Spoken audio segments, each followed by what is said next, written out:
Buenos días.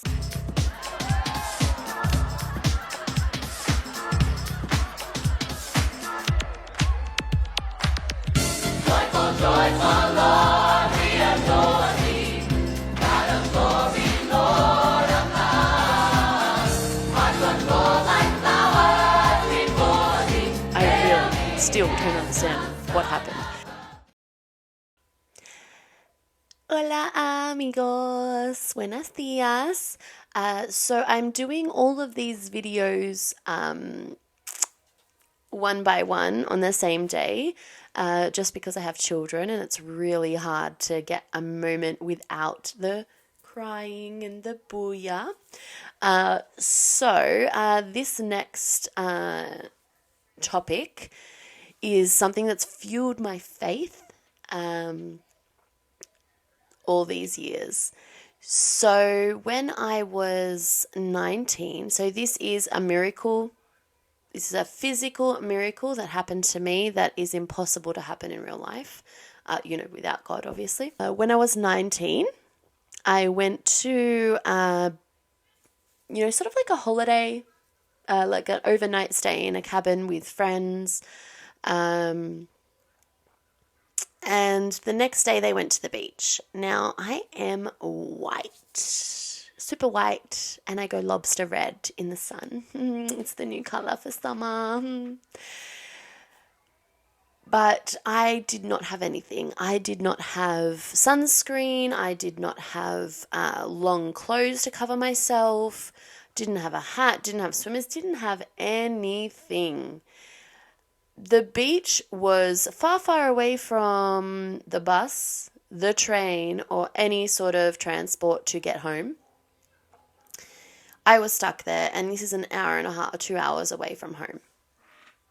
So, my friends head to the beach. They spend 7 hours on the beach, frolicking and doing their thing, while myself, just walking on the sand in my rubber shoes, I could feel the heat through my rubber shoes. It was just such a hot day. It was so hot. I walked to the canteen and sat in the shade for 7 hours. I had to do what I had to do. I knew I was going to get sunburnt if I stayed in the sun. I had my satin pajamas on. So my satin pajamas were long sleeve. I put them on to cover myself because I knew. But yeah, anywho, 7 hours sitting there under the canteen shade, moving when the shade moved with the sun. I loved it. It was a great 7 hours because I just literally looked at the ocean for 7 hours. I spoke with God. It was great. And I tried my best to stay out of the sun. Walking back to the car, I could feel my skin getting tight. I got to the car and looked in the mirror window. I was fully red.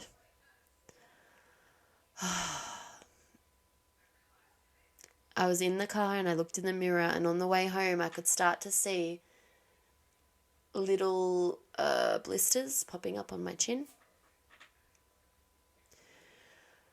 I got home and I went straight up to my room and I put a cold wash on my face. I hid myself from my parents because I knew they were going to have a go at me because I was super red. I put a washer on my face. I woke up and my face was like a balloon. I couldn't see. I was like this. I couldn't speak. I was like this. All of this was puffy. And my chest was one big blister. This, I don't know what. I don't even think it was a blister. It was just a balloon. My whole face was a balloon. I walked downstairs and my mum obviously freaked out, took me to the hospital. And at the hospital they said it looks like it's a 3rd-degree burn. It looks like you've been set on fire for a short period of time. They took me in for a water just to give me some hydration water. The doctor comes in and said, look, I spoke to the plastic surgeon. They don't think you need anything, but in case, just come back in 2 weeks if it's still like this. For a 19-year-old to look and feel this way was just, it was very distressing. I go home and I specifically remember I took a photo and then I looked at the photo and I just cried and I deleted it. I was so horrendous looking at myself in that way, how ugly. And to have that moment of feeling like my face would never go back to the way it was, they thinking I'm going to need plastic surgery for it.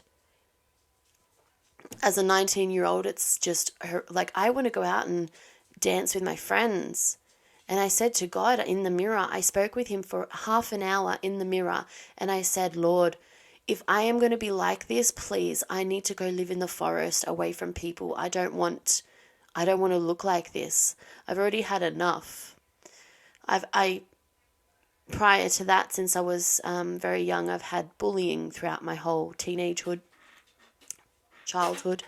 So for me to look like the Elephant Man, I was planning to go and move to the forest. I went to bed that night. I asked Lord, heal me. Lord, help me. I don't know what to do. I tried my best.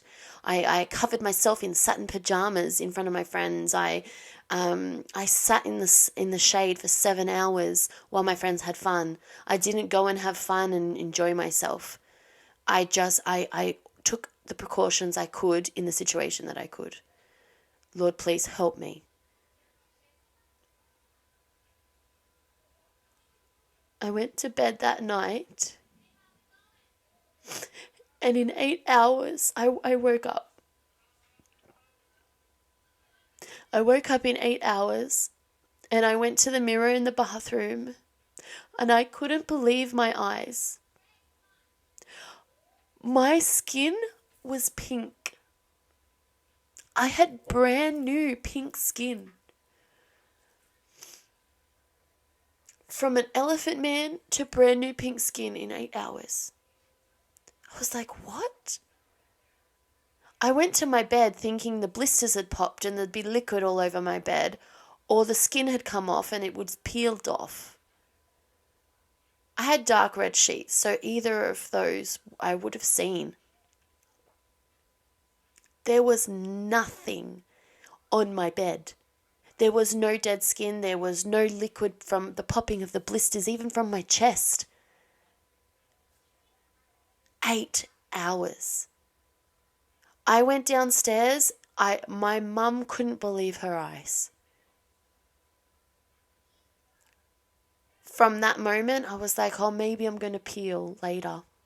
Maybe it just went down and I'll peel later. I never peeled. What was on my face was fresh pink skin. And that was Jesus healing me in 8 hours. When the doctors are saying, if it doesn't go down in 2 weeks, you're going to need plastic surgery. When a sunburn on my foot or my legs or my hands takes 3 weeks to peel. For a 3rd-degree burn to go away in 8 hours, no one can explain that except Jesus. And so no one in this world could ever tell me that Jesus doesn't exist. That moment changed my life. Like I've been a Christian my whole life. From when I was 12, I saw my first sign from God. But to have him do that for me, to give me a physical miracle, has fueled my faith in God so much. And that was a gift for me, because anytime I doubt him, I just think of that moment. I'm like, you love me so much that you healed me? You came and you healed me in this life. Because he could have let me just stay that way. He could have let me just have an elephant face and go live in the forest and stay away from people. At that point, I was already sort of used to it because of my past history. But he healed me. He gave me new hope. And he gave me life at that moment too, because if he didn't take that away, I wouldn't probably have the life that I have. And this, guys, is only just what, sorry, I get so emotional for that one. But this, guys, it is only just one of the things that has happened. I mean, this has been a big one. But he's done way more in my life. And in other people's lives as well. But these sort of things I need to share with you because you need to know it does happen. And it happened to someone you know because you're watching this. You know me. It's happened. And can I just backtrack a little bit? You remember how I said I took a photo of myself and I deleted it? I was thinking, why did I delete it? That was my evidence. That was my evidence that he did that for me. But you know what? Jesus doesn't want that evidence. He wants you to believe on faith. Faith comes first. And then the love of God. He wants you to believe in him before anything. And having that sort of evidence is not faith, is it? That's just believing in something that you've seen. So anyway, guys, that is my story for today.